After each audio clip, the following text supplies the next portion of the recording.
Parents మెచ్చిన university Sankalchand Patel university Gujarat.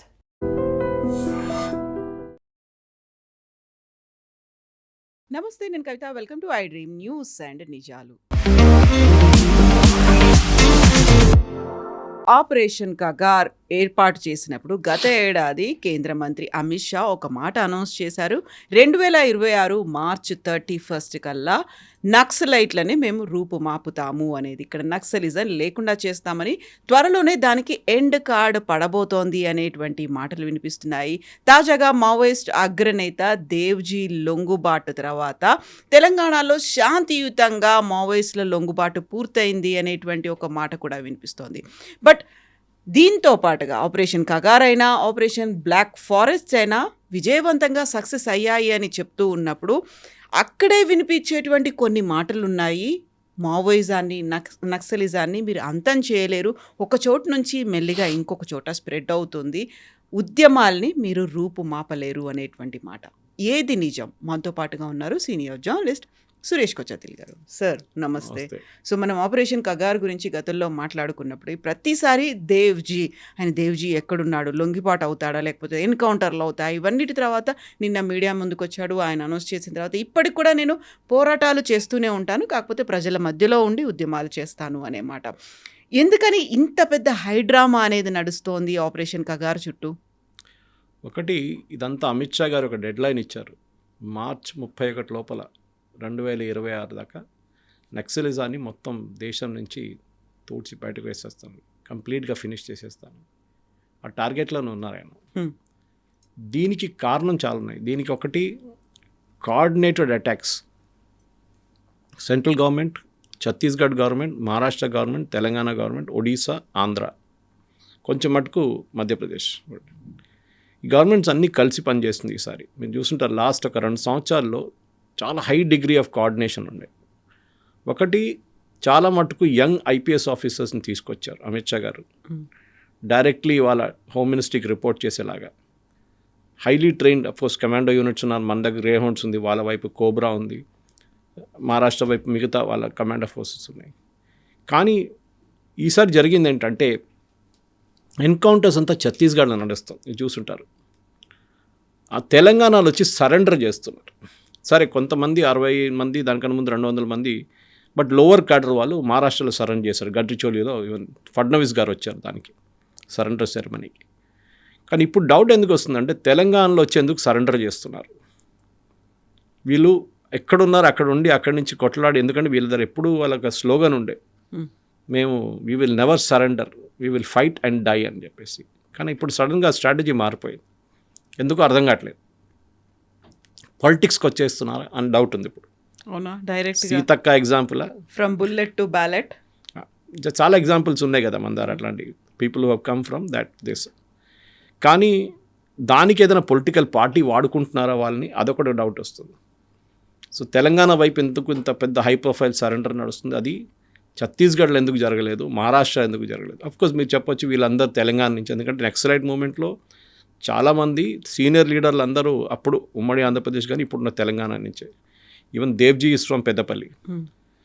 అట్లాంటి పరిస్థితుల్లో నక్సలైట్ మూమెంట్ ఫ్యూచర్ ఏంటి అనేది క్వశ్చన్ వస్తుంది. మీరు చెప్పారు వీళ్ళందరూ ప్రజల నడుమిట్లో ఉండి మేము పోరాటం చేస్తాం అంటే, రేపు పోటీ చేస్తారా? ఎలక్షన్లో పోటీ చేస్తారా? మీరు చంపిన 76 మంది సిఆర్పిఎఫ్ వాళ్ళ ఫ్యామిలీలు, as per legal this one, even today ఒక ఎఫ్ఐఆర్ వేస్తే మిమ్మల్ని అరెస్ట్ చేయొచ్చు. ఆ కేసు ఇంకా ఉంది అక్కడ, ఎక్కడికి వెళ్ళలేదు కేసు అది. Today was speaking to one farmer DGP, ఆయన పేరు తీసుకొని నేను, కానీ farmer DGP of a state, not from Andhra Telangana but Telugu person. ఆయన చెప్పారు నాకు, ఇన్ఫాక్ట్ పొద్దున్న దూరదర్శన్లో ఒక డిబేట్లో కూడా ఈ మాట వచ్చింది, దాట్ ఈ కేసులు ఎక్కడ పోవు. మీరు అనుకుంటారు కేసులు అయిపోయినాయని, కాదు, అక్కడ వాళ్ళ families are demanding a closure. 76 మంది సిఆర్పిఎఫ్ జవాన్ల వాళ్ళ భార్య వాళ్ళు కానీ పిల్లలు కానీ వాళ్ళు డిమాండ్ చేస్తున్నారు జస్టిస్. వీళ్ళు సరెండర్ చేసి వీళ్ళకి ₹1 కోటి యూనియన్ గవర్నమెంట్ ఇస్తారు, 20 లక్షలు స్టేట్ గవర్నమెంట్ ఇస్తారు, మమ్మల్ని ఎవరు కాపాడుకుంటారు అని అడుగుతున్నారు. మా ఫ్యామిలీలు కోల్పోతున్నాయి ఎంతోమంది, నాట్ జస్ట్ ఆ సిఆర్పిఎఫ్, దానికన్నా ముందు జరిగింది, దానికన్నా తర్వాత జరిగిన ఎన్కౌంటర్ చాలా మటుకు చనిపోయారు పోలీసు వాళ్ళు. వాళ్ళ ఫ్యామిలీస్ అడుగుతున్నారు, మీరు సరెండర్ మీరు యాక్సెప్ట్ చేస్తున్నారు, పర్ఫెక్ట్, నో ప్రాబ్లం. కానీ సరెండర్ చేసిన తర్వాత వీళ్ళు రీసెటిల్మెంట్ ఎందుకు చేయాలి, వీళ్ళు జైల్లో ఎందుకు ఉండకూడదు. సో ఇక్కడ డైలమా ఇప్పుడు రాబోతుంది చూడండి. నెక్స్ట్ 1 వీక్ 10 days 1 monthలో ఏం జరగబోతుంది. ఎందుకంటే మన వైపు జరిగిన సీనియర్ పోలీస్ ఆఫీసర్స్ హత్యలంతా చాలా మటుకు అంత సీరియస్గా తీసుకోలేదు. వీళ్ళు ఎక్కడ ఎఫ్ఐఆర్ వైపు వెళ్ళలేదు. ఒకటి వ్యాస్ గారి మర్డర్ లాల్ బహదూర్ స్టేడియంలో జరిగింది, ఉమేష్ చంద్ర హత్య జరిగింది. కానీ దానికి వాళ్ళ ఫ్యామిలీ అడగడమో లేకుంటే వాళ్ళ ఫ్యామిలీ జస్టిస్ చేయడం కానీ ఇప్పుడు ఇవాళ పొద్దున్న నుంచి వినబడుతుంది సిఆర్పిఎఫ్ వాళ్ళ ఫ్యామిలీస్ డిమాండ్ చేస్తున్నారు, వీళ్ళని సరెండర్ చేసి మీరు విఐపి లాగా చూసుకుంటున్నారు, వాళ్ళ వైపు ఎందుకు చర్యలు తీసుకుంటలేరు అని. సరే, ఈ నక్సలిజం మూమెంట్ మనకు అందరూ తెలిసిందే, that it started in Telangana. చాలా మటుకు ఇక్కడి నుంచే మొదలైంది. నేను చదివింది ఉస్మానియా యూనివర్సిటీలో, స్కూల్లో చదివాను. ఉస్మానియా యూనివర్సిటీ స్కూల్ కూడా ఉంది, మోడల్ హై స్కూల్, అక్కడ చదివాను. ఆ టైంలో it was at speak Naxalism movement. అప్పుడే పీడిఎస్యు, ఆర్ఎస్యు వీళ్ళందరూ ఉన్నారు. నేను కాలేజ్ లెవెల్కి వచ్చినప్పుడు వాళ్ళు రిక్రూటర్స్, వాళ్ళు technical recruiters for Naxal movement. చాలా మటుకు ఇట్లాంటి నక్సలిజం లీడర్స్, టాప్ లీడర్స్ అంతా తెలంగాణలో ఇంజనీరింగ్ కాలేజ్ చదువుకోవచ్చిన వాళ్ళు. కవిత గారు వాళ్ళ ఫిలాసఫీ మారిపోయింది. మేము పేదోళ్ళ కోసం పోరాడుతున్నాము, ట్రైబల్స్ కోసం పోరాడుతున్నాము, వాళ్ళ రైట్స్ కోసం పోరాడుతున్నాం అని చెప్పిన వాళ్ళు తర్వాత కాంట్రాక్టర్స్తోని కుమ్మక్కై వాళ్ళ దగ్గర డబ్బులు తీసుకొని వాళ్ళు, నేను అలిగేషన్ డైరెక్ట్గా చేయట్లేదు కానీ చాలా సోర్సెస్తో వచ్చినాయి, వాళ్ళ ఫ్యామిలీస్కి ఆ డబ్బులు పంపించి ఓవర్ గ్రౌండ్ ఉన్న వాళ్ళ ఫ్యామిలీకి పంపించి పొలాలు కొనుక్కున్నారు, ఇల్లు కొనుక్కున్నారు అని ఆరోపణలు ఉన్నాయి. అది నిజమో కాదో మనకు తెలియదు కానీ చాలా మటుకు ఈ డబ్బులే మెయిన్ ప్రాబ్లం. దాంతో ఆయుధాలు కొనుక్కున్నారు. ఆయుధాలు డంప్లు అక్కడెక్కడ ఉంటుంది. కొంతమంది ఎన్కౌంటర్ చేసిన తర్వాత డంప్ ఎక్కడ అని తెలియదు. ఇప్పుడు డబ్బులు దాచిపెట్టారు. కొంచెం సెంట్రల్ కమిషన్ కొంచెం డబ్బులు తీసుకుంటారు, లోవర్ లెవెల్ కార్డర్స్కి మిగతా డబ్బులు ఇచ్చేస్తారు. అది వాళ్ళ ప్రొఫెషనలిజం దాంట్లో మెచ్చుకోవాలి. They are running like a proper state. వాళ్ళ లాజిక్ ఏంటంటే నార్త్ ఈస్ట్లో అదే నడుస్తుంది. మీరు కొన్ని ఏరియాస్లో, నాగా ఏరియాస్కి అంత వెళ్తే ట్యాక్స్ కలెక్ట్ చేస్తారు వాళ్ళు. State with in a state అయిపోయింది అది. అక్కడ వస్తున్న బండి మీద టోల్ కలెక్ట్ చేస్తారు వాళ్ళు. సెంట్రల్ గవర్నమెంట్ అనేది సంబంధం లేదు వాళ్ళకి.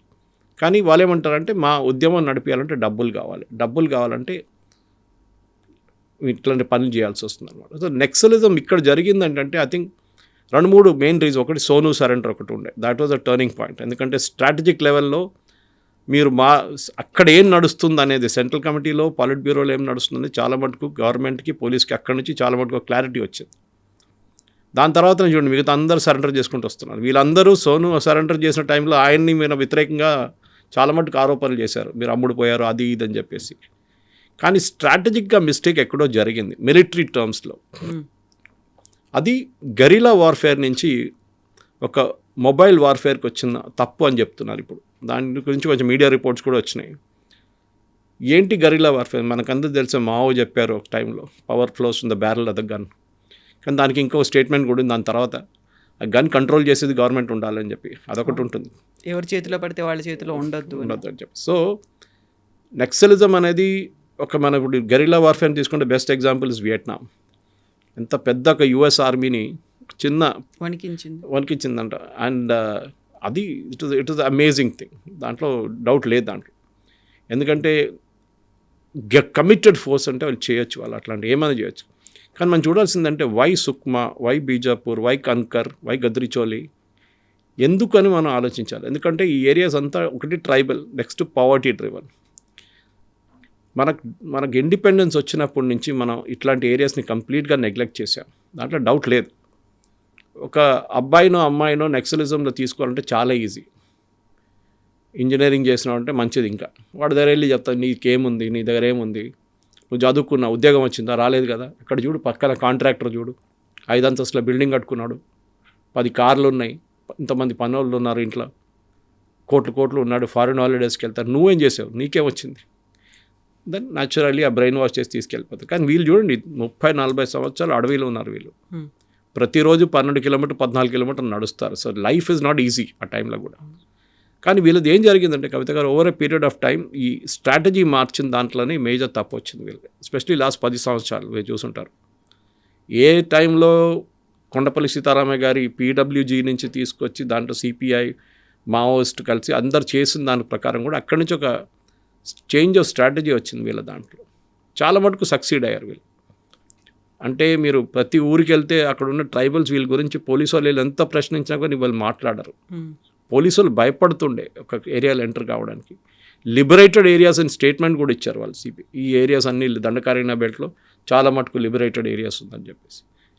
కానీ ఏం చూసాను, 160 డిస్టర్బ్ డిస్ట్రిక్ట్స్ నుంచి ఇప్పుడు 6కి తగ్గింది. ఇప్పుడు 6 కూడా 4 అయిపోతుంది. ఇంకా బహుశా మార్చ్ 31 లోపల that will also be declared free. ఎందుకంటే ఇవాళ ఒక స్టేట్మెంట్ వచ్చింది, ఛత్తీస్గఢ్లో 14 మంది నక్సలైట్ సరెండర్ కాబోతున్నారు. దాంట్లో ఒకరు తెలంగాణ నుంచి, మిగతా 13 మంది ఛత్తీస్గఢ్ నుంచి. అంటే చాలు ఛత్తీస్గఢ్ హోమ్ మినిస్టర్కి అపీల్ చేశారు, మమ్మల్ని ఎన్కౌంటర్ చేయకండి, మేము రేడియోలో మాకు అప్రూవల్ ఇచ్చేసేయండి మీరు, మేము వచ్చి సరెండర్ చేసేస్తామని చెప్పి.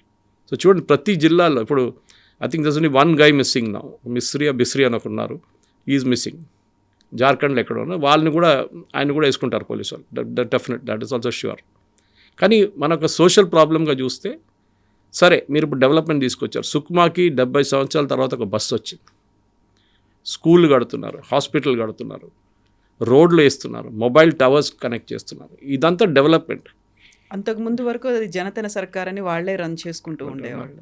వాళ్ళు మొబైల్ టవర్స్ రావద్దన్నారు, ఎందుకు వస్తే మళ్ళీ వాళ్ళ మీదే దాడి జరుగుతుంది, కమ్యూనికేట్ చేయడానికి చాలా పెద్ద ప్రాబ్లం ఉంటుంది. సో దానికనమాట డెవలప్మెంట్ రాకుండా వాళ్ళు కూడా చూసుకున్నారు నక్సలైట్స్. ఎందుకంటే బస్సు వస్తే మళ్ళీ ఏంటి, వీళ్ళు బయటికి వెళ్తే మళ్ళీ బయట ఉన్న డెవలప్మెంట్ చూస్తారు.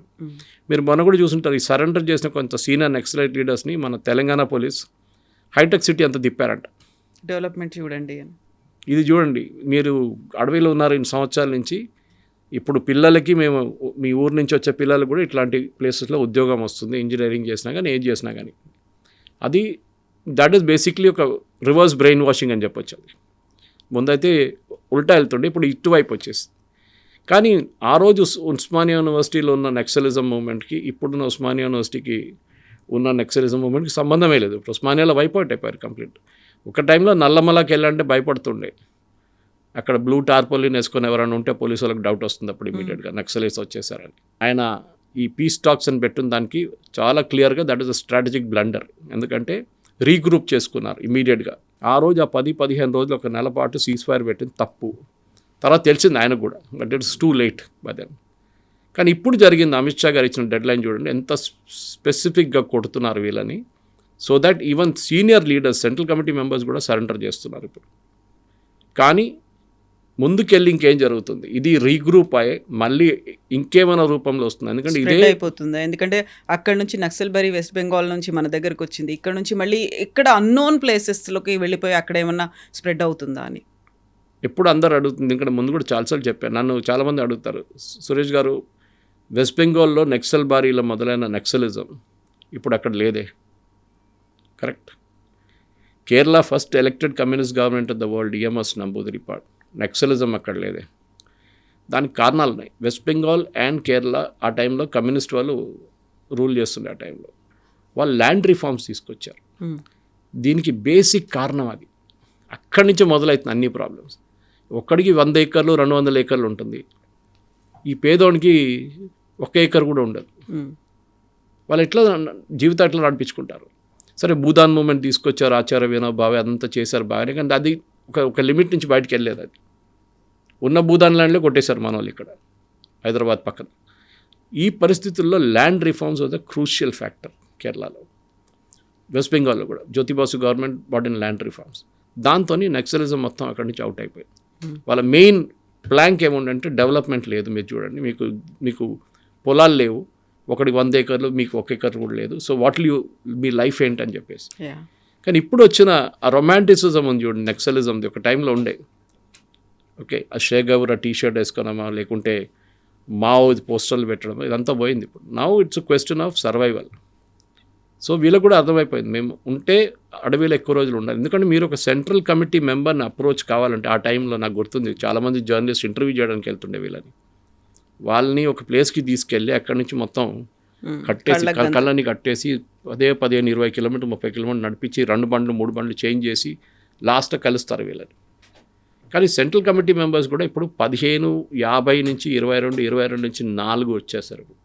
ఈ 4 కూడా వేసుకుంటారు కొన్ని రోజుల్లో. వాళ్ళు కూడా సరెండర్ అవుతారు మోస్ట్లీ. కాకపోతే వాళ్ళని ఎన్కౌంటర్ చేసేస్తారు. ఫ్యూచర్ ఏంటి? మీరు అడిగిన ప్రశ్న అదే.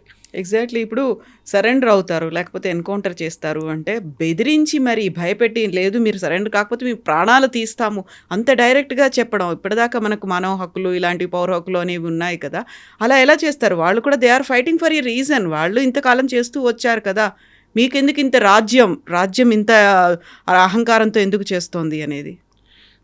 అది 2 పర్స్పెక్టివ్స్ ఉంది కవిత గారు. మనం ఫిలాసాఫికలీ ఆలోచిస్తున్నాం, ఒకటి స్ట్రాటజికలీ ఆలోచిస్తున్నాం. There is a state which is Indian government, ఇక్కడ నక్సలిజం, నడిమిట ప్రజలు. వీళ్ళ కోసం ఏంటంటే వీళ్ళు ఫైట్ చేస్తున్న ఈ ట్రైబల్స్ కోసం, ఒక పోర్షన్ వాళ్ళ కోసం. మీకు సౌకర్యాలు గవర్నమెంట్ కల్పిస్తలేదు, మిమ్మల్ని చూసుకుంటలేరు. అండ్ అక్కడ ఉన్నటువంటి ప్రకృతిని ధ్వంసం చేస్తున్నారు. మీరు డెవలప్మెంట్ మైనింగ్ చేస్తున్నారని. సరే, మన అరకు వైపు ఉండొచ్చు, ఒరిస్సా వైపు ఉండొచ్చు, జార్ఖండ్ వైపు ఉండొచ్చు, మైనింగ్ కరెక్ట్, వాళ్ళు to a certain extent correct. కానీ దాంట్లో సెక్యూరిటీ ఫోర్స్ని చంపడం ఎందుకండి? Because security forces represent the state. మనం మళ్ళీ ఆ సిఆర్పిఎఫ్ ఇన్సిడెంట్ గురించి మాట్లాడుతున్నాం. అదే రోజు చంపిన రోజు నెక్స్ట్ డే జేఎన్యూలో పండుగ చేసుకున్నారు అక్కడున్న నక్సలైట్స్. ఏది 76 మంది చనిపోయిన దాన్ని సెలబ్రేట్ చేసుకున్నారు. పెద్ద చాలా మంది కోపం వచ్చిందని, డెఫినెట్గా కోపం వస్తుంది. తో పోలీస్ వైపు నుంచి చూస్తే వాళ్ళు స్టేట్ని రిప్రజెంట్ చేస్తున్నారు. వాళ్ళకి లా అండ్ ఆర్డర్ని మెయింటైన్ చేయాల్సి వస్తుంది. వాళ్ళ దాంట్లో కూడా సీనియర్, నేను చెప్పాను కదా, వ్యాస్ గారు కానీ ఉమేష్ చంద్ర, వీళ్ళందరూ చనిపోయారు, చాలామంది చనిపోయారు. అట్లా ఎస్పీలు చాలా మటుకు, ఈవెన్ లీడర్స్, పొలిటికల్ లీడర్స్, మన ఫార్మర్ స్పీకర్ అండ్ యంగ్స్టర్ చంపేశారు ఆయన్ని. అట్లాంటి చాలామంది ఉన్నారు. ఈవెన్ మన మాధవరెడ్డి గారు ఆలమ్న టీము ఆయన. సో దట్ ఎంటైర్ థింగ్ ఒక స్టేట్ వర్సెస్ నక్సలైట్స్ అని వచ్చేసింది. అది క్లాస్ ఎనిమీ, వీళ్ళ కాన్సెప్ట్ అదే కదా. నేను వాళ్ళ థియరీ క్లాస్కి వెళ్తే ఇదే నేర్పిస్తారు. క్లాస్ ఎనిమీ బూర్జువా, వాని చంపాలి అంతే. So that is represented by security forces. So మన వైపు నుంచి సెక్యూరిటీ ఫోర్సెస్కి ఫ్రీ హ్యాండ్ ఇవ్వలేదు చాలా సంవత్సరాల నుంచి. కంప్లీట్ మధ్యప్రదేశ్ కాంగ్రెస్ పార్టీని వైపౌట్ చేశారు వీళ్ళు, విద్యాచరణ్ శుక్లాతో సహా. అప్పుడు ఎందుకు చేయలేదు కాంగ్రెస్ వాళ్ళు? మన్మోహన్ సింగ్ గవర్నమెంట్లో మన్మోహన్ సింగే చెప్పారు the biggest threat, internal threat is Naxalites. కానీ మీరు ఎందుకు ఏం చేయలేదు ఆ టైంలో? ఎందుకంటే వీళ్ళకి భయం ఉండే. ఒకటి, చేస్తే మా రిప్రజెంటేటివ్స్ మీద దాడి చేస్తారా, మా కాంగ్రెస్ లీడర్ని ఉండనిస్తారా, చాలా కాంట్రవర్సీస్ ఉన్నాయి దాంట్లో. కానీ అమిత్ షా గారు ఒక డిసిషన్ తీసుకున్నారు, as we're going to finish it off once for all. అది వాళ్ళ స్ట్రాటజిక్ డైరెక్షన్ ఉండొచ్చు.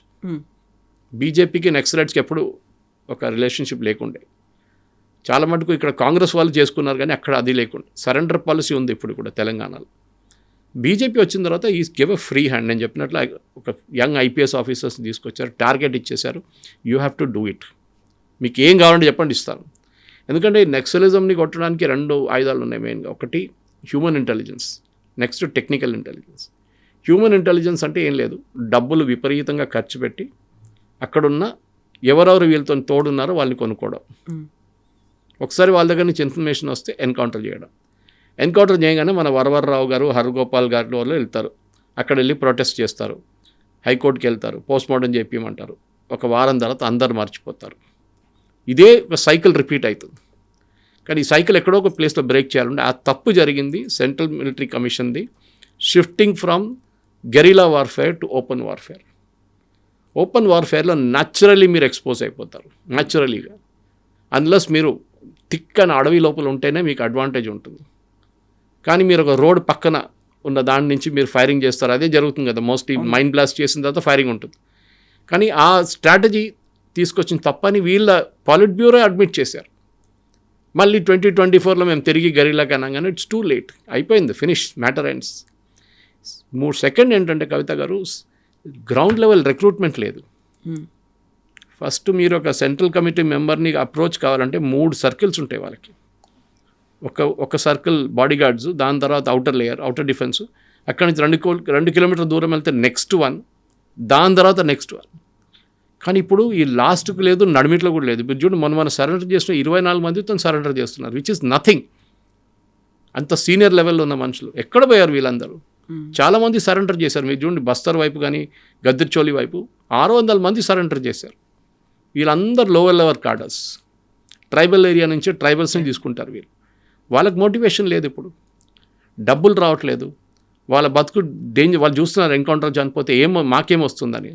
డబ్బులు రావట్లేదు అనుకున్నప్పుడు ఇప్పుడు దేవ్జీ కంటే ముందు సరెండర్ అయినటువంటి టాప్ లీడర్స్ చెప్పిన మాట, కిలోల కొద్దీ మేము బంగారం వాళ్ళకే ఇచ్చేసాము, ఆ తర్వాత కోట్ల డబ్బు కూడా ఉంది, వాటిని రిటర్న్ చేసే మేము సరెండర్ అవ్వడానికి వచ్చామని. అంత డబ్బు అంత బంగారం ఇప్పుడైతే వాళ్ళతో పాటుగా వస్తున్నప్పుడు వాళ్ళ టీంను తీసుకొస్తున్నారు, కొన్ని మారణాయుధాలని పట్టుకొస్తున్నారు. దెన్ వాట్ అబౌట్ ఆ డంపింగ్ అవన్నీ ఏం చేస్తారు, ఎక్కడ ఉంటాయి? Big question. ఎందుకంటే చాలా మటుకు ఆరోపణలు ఎక్కడి నుంచి వచ్చింది చెప్పాను చూడండి. నేను ఈ మిస్యూజ్ ఆఫ్ మనీ గురించి కూడా వీళ్ళ నడిమిట్లో ఒక పెద్ద ప్రాబ్లం ఉండే.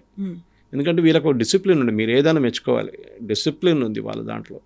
సో డిసిప్లిన్ని వైలేట్ చేసినప్పుడే ప్రాబ్లమ్స్ అంతా వస్తుంది. In fact I think Sonu surrender చేసినప్పుడు వెపన్స్ అక్కడ పెట్టేసి వెళ్ళిపోమని చెప్పారు. Don't take the weapons with you అని చెప్పారు సరెండర్ టైంలో. యూజువల్లీ వీళ్ళు వెపన్స్తోనే సరెండర్ చేస్తారు. కానీ ఇప్పుడు జరిగిన సరెండర్లు చూడండి, చాలా మటుకు లోవర్ లెవెల్ క్యాడర్స్ దగ్గర వెపన్స్ ఉంటుంది, వాళ్ళ దగ్గర senior committee, central committee members weapons carry చేయరు యూజువల్లీ. కానీ మీరు అడిగిన ప్రశ్నకి ఆ బంగారం ఎక్కడ పోయిందంటే ఇప్పుడు కూడా $1 బిలియన్ క్వశ్చన్. డంప్స్ ఎక్కడ ఉంది అది తెలియదు ఇప్పుడు. చాలా మటుకు డంప్స్ ఎన్కౌంటర్ అయిన తర్వాత ఎన్కౌంటర్ అయిన మనిషికి వానితో వెళ్ళిపోయింది అనమాట డంప్స్ అంతా. వాళ్ళ నాలెడ్జ్లో ఉండే ఎక్కడ ఉందని. వీళ్ళు ఎప్పుడూ ఒకరికొకరికి కనెక్షన్ మెయింటైన్ చేసుకోరు, చాలా క్లియర్ అది. ఎందుకంటే దాన్ని ఒకరిని పట్టుకుంటే నెక్స్ట్ పొజిషన్ ఎక్కడ తెలుస్తుంది ఈజీగా. వాని naturally third degree method use చేస్తే చెప్పేస్తాడు ఎక్కడ ఉందనేది.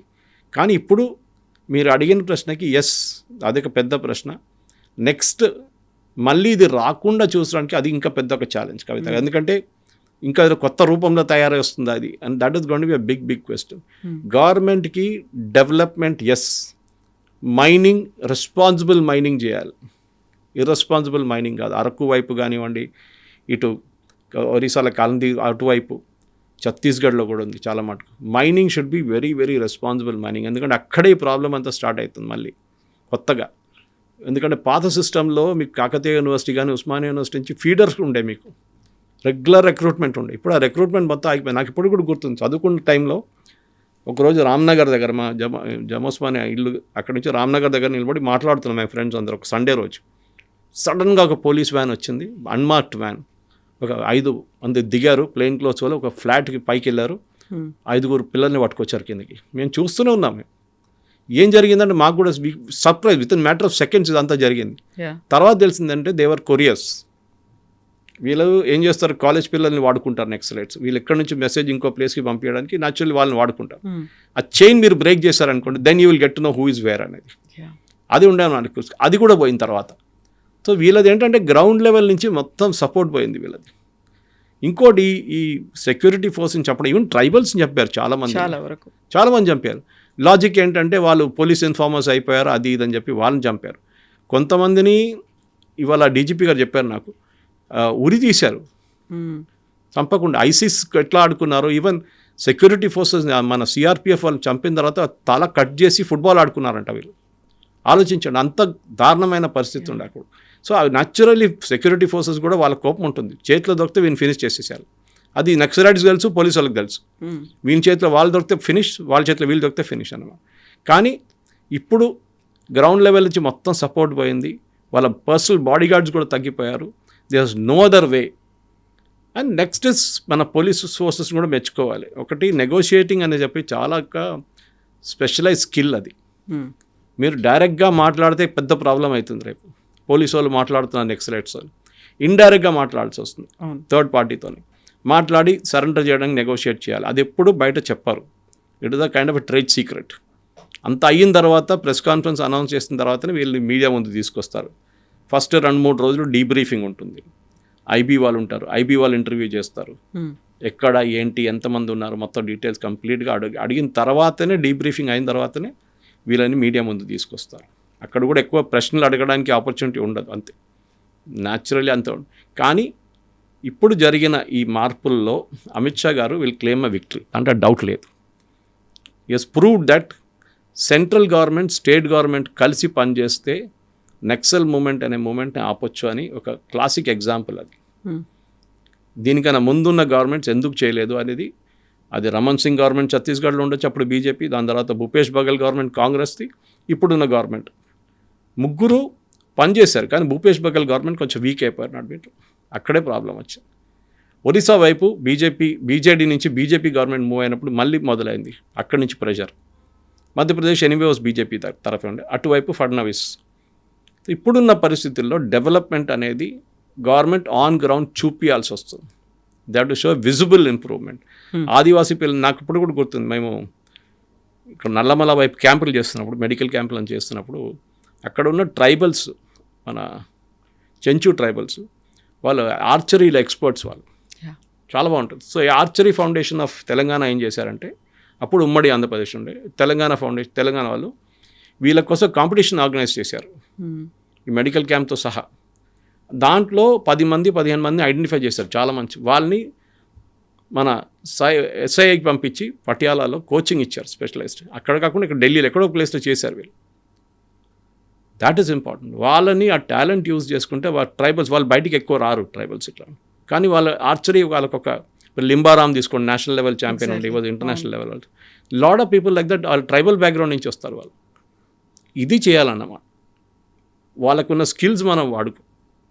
నల్లమలకి వెళ్తే మీరు ఆ నల్లమల పక్కన మెయిన్ ఏరియా మన్ననూరు క్రాస్ చేసి కొంచెం ముందు వెళ్ళగానే గుడి పక్కన, గుడి నుంచి ముందుకెళ్ళి అక్కడ సున్నిపెంట అనుకుంటా, అక్కడ దగ్గరే ఒక షాప్ ఉంది వీళ్ళది, గిరిజన్ కార్పొరేషన్ సోప్ అమ్ముతుంది. ఇప్పుడు ఉందో లేదో తెలియదు, I'm talking of 6-7 years ago. Soap, tribal gum అమ్ముతారు, ట్రైబల్ అమ్ముతారు, ఈ సోప్ నట్స్ అమ్ముతారు, హనీ ఉంటుంది. See this is where it has to come from. వాళ్ళకు ఒక ఉపాధి ఉంటేనే వాళ్ళు దాని మీద బతకొచ్చు. వీళ్ళని ఎక్స్ప్లాయిట్ చేస్తుండే ఈ మర్చెంట్స్. సోప్ నట్స్ తీసుకొస్తే చిల్లర డబ్బులు ఇస్తారు, మళ్ళీ మార్కెట్లో దానికన్నా 100 సార్లు ఎక్కువ రేట్లో అమ్ముకుంటారు. గిరిజన్ కార్పొరేషన్ కూడా it has failed, this no doubt about it. వాళ్ళు కూడా సరిగా పనిచేయట్లేదు. సో వీళ్ళని ఇప్పుడు నెక్స్ట్ లెవెల్కి తీసుకురావాలంటే డెవలప్మెంట్లో ఒకటి మీరు వాళ్ళకొక ఎంప్లాయ్మెంట్ సోర్స్ చూపించాల్సి వస్తుంది. రెండవది వాళ్ళ పిల్లలకి చదువు చెప్పాల్సి వస్తుంది. మూడవది హౌసింగ్. ఇప్పుడు లీడర్లకు ఒకటి ₹1 ఇచ్చి మాకేమి ఇచ్చారని అడిగే ఇప్పుడు వస్తుంది చూడండి, నెక్స్ట్ అది అక్విజిషన్ వస్తుంది. ₹1 ఇస్తున్నారు సెంట్రల్ కమిటీ మెంబర్కి, మాకేమి ఇచ్చారు, మేము కూడా పోరాటం చేశాం కదా అంటారు. That is going with the point. కానీ ఇప్పుడు కూడా మెయిన్ లీడర్స్ ఎక్కడున్నారో తెలియదు, గణపతి ఎక్కడున్నారో తెలియదు, రామకృష్ణ చనిపోయారని చెప్తున్నారు. వీ డోంట్ నో వెస్ట్, ఆయన నేపాల్లో ఉన్నారు అంటున్నారు గణపతి. చూద్దాం whether government of India will demand his return. కానీ this is the body blow అని చెప్పొచ్చు, ఇంగ్లీష్లో అంటారు, కంప్లీట్ బాడీ బ్లో. ఇప్పుడు జరిగింది, లాస్ట్ 3 రోజులు జరిగింది. ఇంకా బహుశా ఒక వారం 10 రోజులు ఇంకా కొన్ని సరెండర్ జరగబోతుంది. మార్చి 31 అనేది ఉంది, ఇంకా టైం ఉంది, ఇంకా టైం ఉంది. సో డెఫినెట్గా ఐ థింక్ ఒక మార్పు అయితే వస్తుంది కవిత గారు. కానీ ఆ పాత సిస్టమ్కి నెక్సలిజం ఎప్పుడు తిరిగి వెళ్ళదు. అది ఓవర్. దట్ ఆ రొమాంటిసైజం, అన్నలు వస్తున్నారు, వాళ్ళకి బియ్యం ఇవ్వాలి, వాళ్ళకి చింతపండు ఇవ్వాలి, అన్ని ట్రైబల్స్ దగ్గర నుంచే తీసుకెళ్తుండే వీళ్ళు. అదంతా ఇప్పుడు బంద్ అయిపోయింది. 40 సంవత్సరాలు అంటే కమిట్మెంట్ అండి, absolute commitment, no doubt about it. మీరు 40 సంవత్సరాలు చిన్నప్పటి నుంచి మీ అడవిలో ఉండి రోజు 15-16 కిలోమీటర్లు ట్రావెల్ చేయడం, ప్రతిరోజు టెన్షన్లో ఉంటారు, ఎప్పుడు పోలీస్ ఎన్కౌంటర్ చేస్తారు. This is a great, that is a commitment, మెచ్చుకోవాలి. కానీ ఆ కమిట్మెంట్ ఎక్కడో దారి తప్పిపోయింది. అది ఇప్పుడు కొంతమంది కూడా ఎక్కడెక్కడో వెళ్ళిపోయారు, వాళ్ళందరూ ఎక్కడున్నారో కూడా తెలియదు అనుకున్నప్పుడు మళ్ళీ వాళ్ళే చెప్తున్నటువంటి ఒక మాట, మీరు మమ్మల్ని రూపుమాపలేరు, ఉద్యమాన్ని ఆపేయలేరు అని. సో వాళ్ళు ఎక్కడికి వెళ్తారో, ఎక్కడి నుంచి ఎటు తేలుతారో, అది మళ్ళీ ఎలాంటి రూపం మార్చుకుంటోందో ఇదొక థ్రెట్ కూడా ఉంది కదా. ఇంగ్లీష్లో ఒక సేయింగ్ ఉంది, 18 సంవత్సరాల్లో మీరు కమ్యూనిస్ట్ కాకపోతే ఎప్పటికీ కాలేరు, మీరు something is wrong with your heart. 30 సంవత్సరాలు మీరు కమ్యూనిస్ట్గా ఉండిపోతే then something is wrong with your brain. అంటే కమ్యూనిజం అనేది ఇనిషియల్ ఫిలాసఫీలో నేను చెప్పాను చూడండి, షేక్ బాబురా టీషర్ట్స్ వేసుకొని తిరగడము, ఆ రోజుల్లో ఉస్మానియా యూనివర్సిటీలో పెద్ద ఇది వాళ్ళ పోరాటము, వాళ్ళ అప్పుడు ఏబీవీపీ లేకుండా ఎస్ఎఫ్ఐ లేకుండా, దాని తర్వాత కదా వాళ్ళందరూ వచ్చారు. ఆ రొమాంటిసిజం అని చూడండి, అది పోయింది కంప్లీట్గా. Now it's a question of practical survival. Lower level cadre recruitment లేకుండా అక్కడి నుంచి నక్సలిజం మూమెంట్ మొత్తం దెబ్బతిన్నది. టాప్ లీడర్షిప్ ఉండి ఒక్కటే నడిపిలేరు కదా, ఆర్మీలో కూడా జవాన్లు కావాలి కదా. Only GOC command, brigadier, lieutenant colonel ఉంటే నడవదు. You need people down the ranks. ఆ కమిట్మెంట్ 90s 2000 దాకా వచ్చిన కమిట్మెంట్ ఇప్పుడు పోయింది మొత్తం.